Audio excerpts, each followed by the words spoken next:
आप देख रहे हैं विन न्यूज। चैनल को लाइक और सब्सक्राइब करें।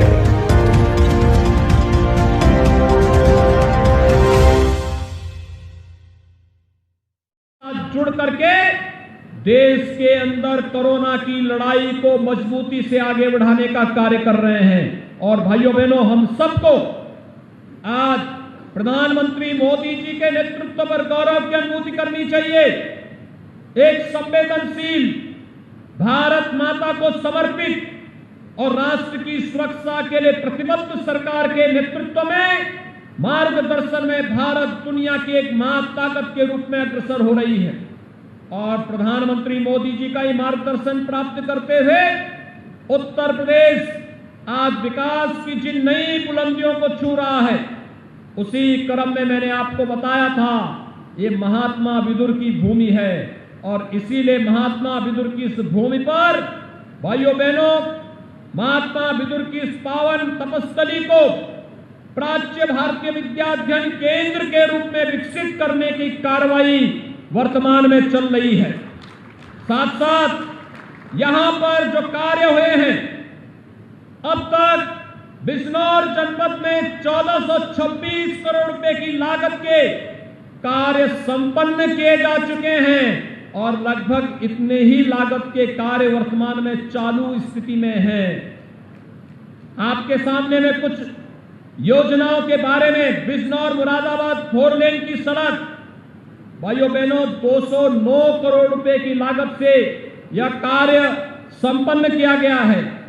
इसी प्रकार से रेहड़, कहरीपुर, बादीगढ़, सुआवाला, सुरजन नगर मार्ग के चौड़ीकरण, सुदृढ़ीकरण पर भी लगभग 52 करोड़ रुपए खर्च किए जा रहे हैं। इसी प्रकार से मुरादाबाद, हरिद्वार, देहरादून राजमार्ग, इसके सुदृढ़ीकरण का कार्य संपन्न किया जा चुका है। नगीना, हरेवली, शेरकोट, ये जिला मार्ग है, इस पर 15 करोड़ 23 लाख रुपए की लागत से कार्य पूरा किया गया है। दतियाना, चांदपुर, नूरपुर मार्ग 17 करोड़ 89 लाख रुपए की लागत से यहां पर कार्य पूर्ण कराया गया है। धामपुर में 100 बेड का हॉस्पिटल 26 करोड़ 45 लाख रुपए की लागत से संपन्न हुआ है। राजकीय पॉलिटेक्निक राहतपुर खुर्द के लिए 8 करोड़ रुपए लगा करके इसे पूर्ण किया गया है।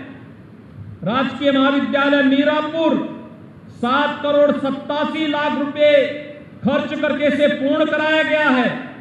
आप लोग अपने कार्य के लिए कलेक्ट्रेट में जाते हैं, कलेक्ट्रेट का अपना भवन जीर्ण शीर्ण था, उसके बी और सी ब्लॉक के निर्माण पर भी 6 करोड़ 70 लाख खर्च करके उसे पूर्ण किया गया है। नजीमाबाद का जो बस स्टेशन है, इस पर भी 4 करोड़ 30 लाख रुपए की लागत से यहां का कार्य पूरा कराया गया है। और भाइयों बहनों, इसी प्रकार से तमाम अन्य योजनाओं को, यहां पर विकास योजनाओं को यहां पर पूरा करने का कार्य किया जा रहा है। चाहे वह बालिकाओं की शिक्षा का हो, 6 कस्तूरबा विद्यालयों को 8वीं से बढ़ा करके 12वीं तक एक प्रकार से आवासीय विद्यालय के रूप में उन्हें विकसित करने की कार्रवाई हो रही है। इसी प्रकार से प्रधानमंत्री जन विकास योजना के अंतर्गत 8 राजकीय इंटर कॉलेजों का निर्माणाधीन, जिस पर प्रत्येक पर 4 करोड़ 61 लाख रुपए खर्च हो रहे हैं। और इसी प्रकार से एक मिनी स्टेडियम के निर्माण पर भी 5 करोड़ रुपए की लागत से यहां पर पैसा उपलब्ध कराया गया है।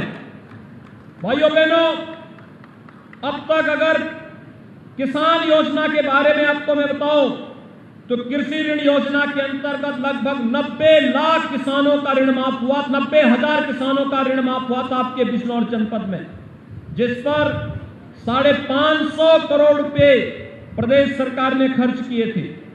प्रधानमंत्री किसान सम्मान निधि में 3,71,224 किसान इस योजना से लाभान्वित हुए हैं और इन पर 560 करोड़ रुपए अब तक सरकार ने इनके खाते में उपलब्ध करवाए हैं।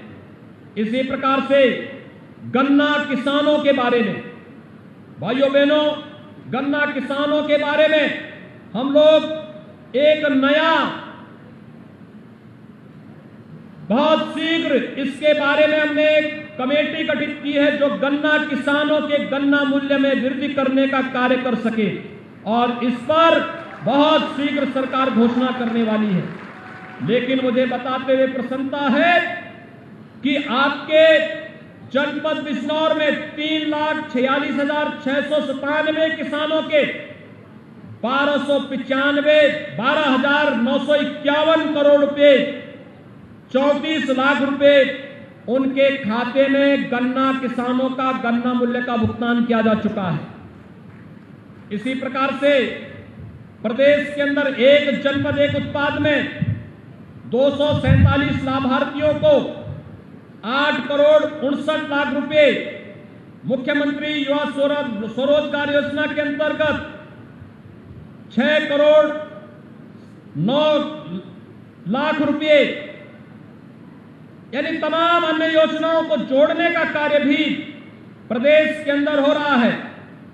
चाहे वह आज प्रधानमंत्री आवास योजना हो, मुख्यमंत्री आवास योजना हो, उज्ज्वला योजना हो, आयुष्मान भारत की योजना हो, हर एक योजना का लाभ हर एक गरीब को बिना भेदभाव के दिया जा रहा है। और इसीलिए आज हम सब आपके बीच में आए हैं। भाइयों बहनों, जब सरकार, भारतीय जनता पार्टी नेतृत्व की केंद्र और प्रदेश सरकार बिना भेदभाव के योजनाओं का लाभ दे रही है, तो आपका समर्थन भी बिना भेदभाव के प्राप्त करने की आकांक्षा रखती है। और यही अपील करने के लिए मैं आपके बीच आया हूं कि सुरक्षा और सम्मान ये सरकार देगी, लेकिन समर्थन सरकार को आपका चाहिए। और इसी के लिए आह्वान करने के लिए, पिछली बार नगीना में चूक हुई, इस बार चूक नहीं होनी चाहिए। क्या आप मेरे साथ संकल्पित हैं? मैं धन्यवाद दूंगा कि आपने जिला पंचायत अध्यक्ष भारतीय जनता पार्टी का बनाने में योगदान किया। मैं धन्यवाद दूंगा कि ज्यादातर विकास खंडों में भारतीय जनता पार्टी के कार्यकर्ता ब्लॉक प्रमुख बने। लेकिन मेरा आह्वान होगा, विधानसभा चुनाव प्रदेश के भविष्य को तय करने वाला होता है। आप देख रहे होंगे प्रधानमंत्री मोदी जी ने पिछले 7.25 वर्ष के दौरान कभी छुट्टी नहीं ली।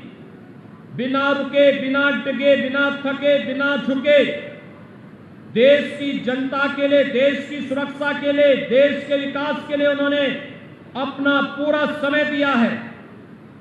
और 4.5 वर्ष से प्रदेश के अंदर हमारी सरकार इसी भाव के साथ कार्य कर रही है। जब 4.5 वर्ष हमारी सरकार जनता जनार्दन के लिए पूरे भाव के साथ कार्य कर रही है, तो आगामी 6 महीने भी आप भारतीय जनता पार्टी के इस मिशन को दे देंगे, तो भाइयों बहनों 2017 का रिकॉर्ड भी टूटेगा और विकास इससे दुगनी रफ्तार से आपके गांव और घर तक पहुंचेगा। यही अपील करने के लिए आज मैं आपके बीच यहां पर उपस्थित हुआ हूं। मैं एक बार फिर से मंच पर उपस्थित अपने वर्तमान और पूर्व सभी जनप्रतिनिधियों को, माननीय विधायकों को, माननीय सांसदों, पूर्व सांसदों को हृदय से धन्यवाद देता हूं, बधाई देता हूं। आप सबका अभिनंदन करता हूं और विश्वास व्यक्त करता हूं कि मेडिकल कॉलेज यथाशीघ्र बन करके यहां की जनता को अपने भरपूर लाभ देने का कार्य करेगा। आप सबके प्रति मेरी शुभकामनाएं। धन्यवाद। जय हिंद। एक बार मेरे साथ बोलेंगे, जय जय श्री राम, जय जय श्री राम, जय जय श्री राम। बहुत बहुत धन्यवाद माननीय मुख्यमंत्री जी। मैं अनुरोध करूंगी माननीय मंत्री श्री संदीप सिंह जी से, वो धन्यवाद।